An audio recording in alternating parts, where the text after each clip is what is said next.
Здоровье беременных. 6 способов лечить кашель при беременности. С кашлем знакомы все. Он является одним из первых проявлений острой респираторно-вирусной инфекции или обычной простуды. Кашель может не доставлять особого дискомфорта и быстро пройти, а может быть достаточно мучительным и сильно ухудшить состояние будущей мамы. Как лечить кашель при беременности? От каких привычных методов избавления от кашля при беременности придется отказаться? Юлия Лукина, врач-терапевт. Город Москва. Кашель – рефлекторная реакция организма и симптом многих заболеваний.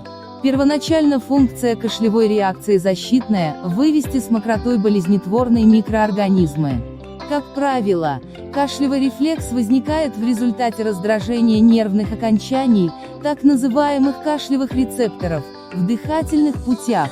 Кашель бывает редким и частым, сухим и влажным, постоянным и периодическим, болезненным и безболезненным, сильным и слабым.